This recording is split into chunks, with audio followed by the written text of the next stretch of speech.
Bonjour tout le monde, bienvenue sur cette nouvelle vidéo. Élodie Paquette, votre artiste et entrepreneur intuitive. Donc aujourd'hui, j'ai envie de vous partager une vidéo un peu plus spéciale dans ma série sur l'industrie du marketing relationnel. Donc comment démystifier cette industrie-là, soit la connaître si vous la connaissez pas, pourquoi les gens sont tant adeptes de ça ou pas, et etc. Donc, évidemment, si vous n'avez pas encore vu les autres vidéos, je vous invite à aller les regarder tout de suite après cette capsule. Donc, la différence de cette vidéo ici, c'est que j'ai une invitée spéciale. J'ai eu envie de justement pas simplement vous redonner ce que ma propre expérience, dans le fond, de ce que moi je sais ou de ce que j'ai appris en lisant des livres ou en ayant des mentors, etc. J'ai envie de vous redonner du contenu captivant, intéressant et réel, donc authentique, avec des personnes qui vivent dans de l'industrie du marketing relationnel ou qui sont en fait des piliers ou qui sont simplement des nouveaux bébés de l'industrie.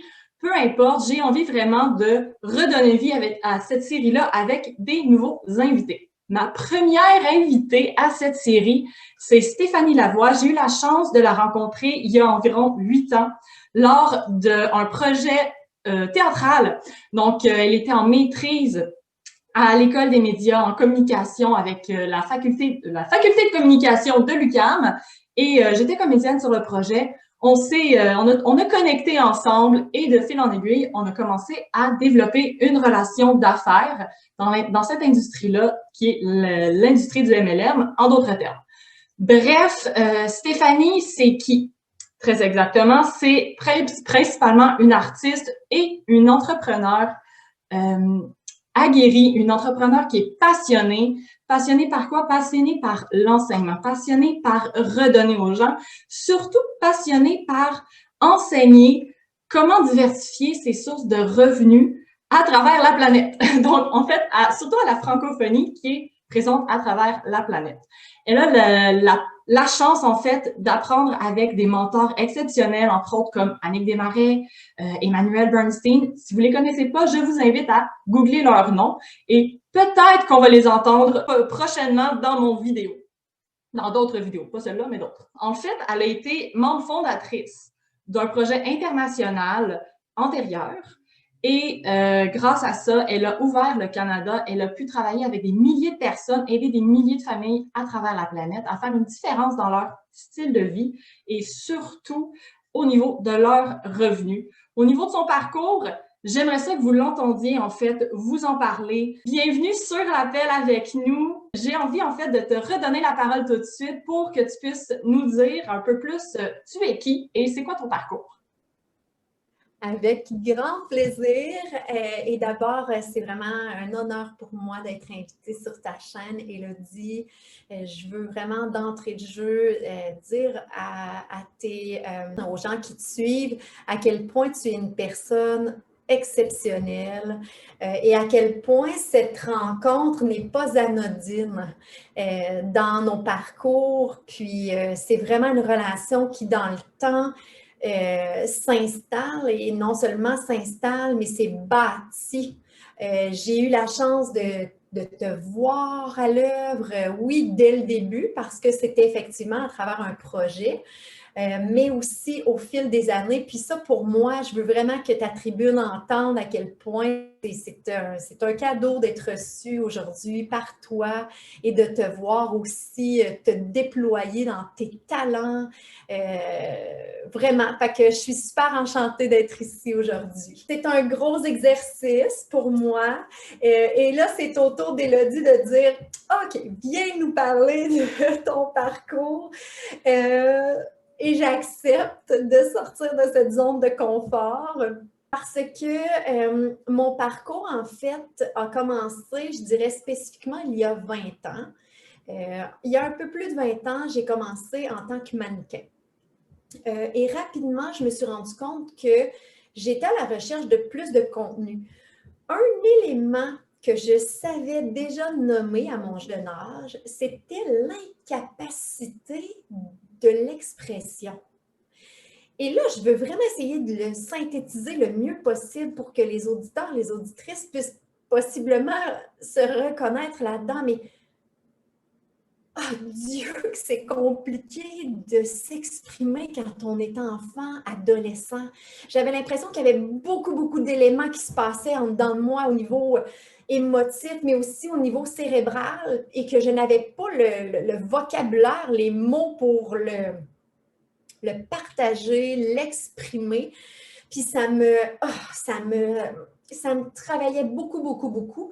Fait que c'est un concours de circonstances, évidemment, parce que je n'ai pas rêvé, moi, être actrice depuis mon jeune âge. Même au contraire, en fait, c'est parce que je suis plutôt extravertie avec mes amis puis tout ça, mais tu sais, je ne vais pas me lancer nécessairement au devant. Tu sais, comme là, ça me demande un travail, puis j'accepte de le faire, ce travail-là. Mais concours de circonstances, j'ai des amis qui vont vers le concours d'entrée pour les auditions dans une école de théâtre et je prends la vague, je donne la réplique, finalement je suis retenue et là, pouf, changement de trajectoire qui m'a beaucoup amené au niveau du contenu, au niveau de la communication, énormément. Ça m'a demandé aussi beaucoup de travail. Il faut le dire, là, moi j'arrivais de la campagne Rouyn-Noranda, nord du Québec, Canada, pour ceux et celles qui sont à l'étranger, possiblement. Là.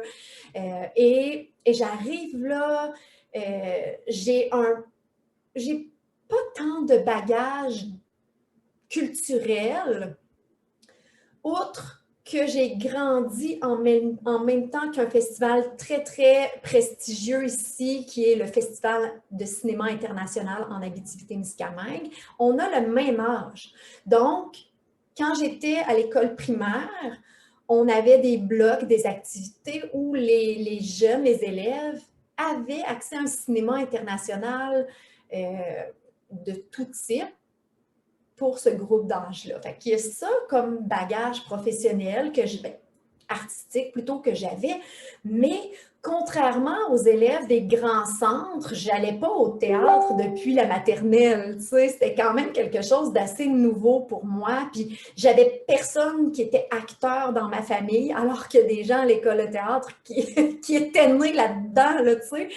Fait que je partais de loin. Heureusement, j'ai cette force en moi de travail. Tu sais, je suis travaillante, je suis persévérante et ça m'a demandé effectivement beaucoup de travail. Et maintenant, je sais qu'il y avait des forces derrière ça parce que je sais que c'est une richesse, là, le langage d'une région, les expressions, les sons aussi. Maintenant, je sais reconnaître ça comme une force. De fil en aiguille, donc, après l'école de théâtre, ça fait maintenant 20 ans là, entre mon premier contrat professionnel et aujourd'hui. Puis, j'ai eu toutes sortes d'aventures à travers ça parce que je ne suis pas passée du côté des célébrités. Puis, qu'est-ce que j'entends par célébrité ici? C'est un revenu potentiel là, qui me permet d'en vivre à temps plein. Okay? C'est vraiment ça que j'entends. Et donc, encore là, le côté débrouillard, d'avoir toujours quelque chose en à côté, ça m'a amené vers des expériences exceptionnelles, être ouvreuse dans une salle de spectacle, mais toujours avoir autre chose en parallèle. Ce qu'on appelle souvent l'expression alimentaire, et il n'y a rien de diminutif ici, c'est simplement, moi, quand j'utilise, disons, ce terme-là, c'est simplement pour exprimer que je sais reconnaître qu'il y a des gens qui exercent cet autre métier-là et que moi, j'y mets un pied pour m'aider financièrement. Donc, il y a eu toutes sortes de projets comme ça alimentaires dans ma vie. Dans la trentaine, effectivement, je suis retournée aux études, faire une maîtrise à l'école des médias, projets artistiques à travers ça et tout, tu sais, les projets artistiques continuaient. Puis, et il y a 8 ans, j'ai rencontré le marketing relationnel. Mais je dirais qu'au-delà du marketing relationnel, j'ai rencontré un élément qui se soudait au style de vie que j'ai, pas recherché, que j'ai, parce que j'ai une profession. Je suis créatrice. Je suis en prolongement de la créatrice, actrice, oui. Et ce métier-là, bien, il y a un style de vie qui s'inscrit et c'est quelque chose de non négociable pour moi. C'est une profession, je la reconnais, je l'honore tous les jours. Et je trouvais que cette industrie-là permettait vraiment de m'élever dans la matérialisation des rêves. Parce que le avant-après m'a permis de remarquer que je déployais beaucoup d'énergie dans plusieurs sphères pour toujours être à contrat, par exemple. Puis au final, il n'y en avait pas épais qui restait financièrement.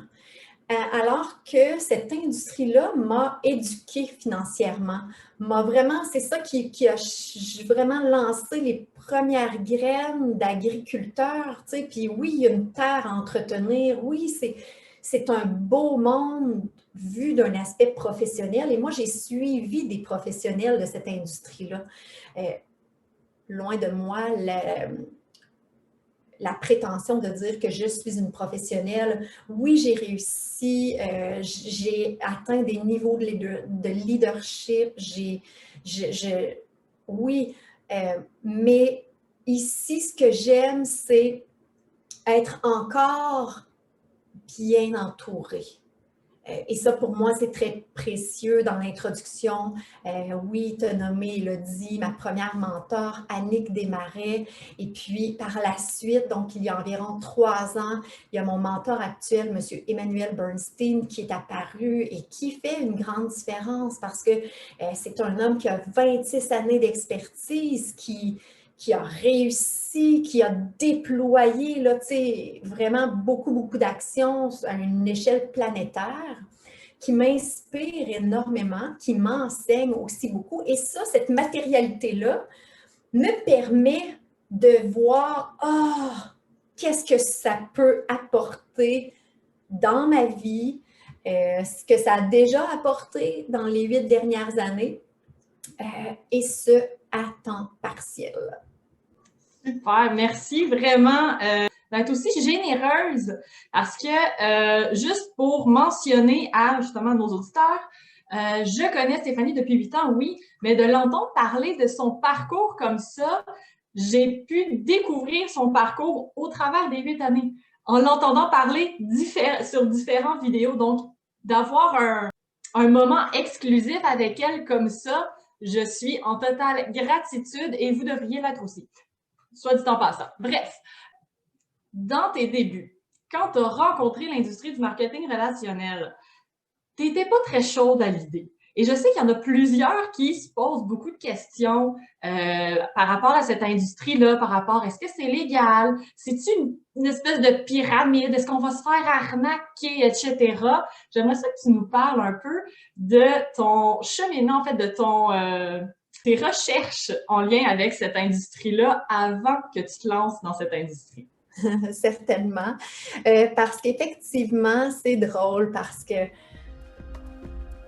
parfois, on a une appréhension par rapport à quelque chose que finalement, on ne connaît pas.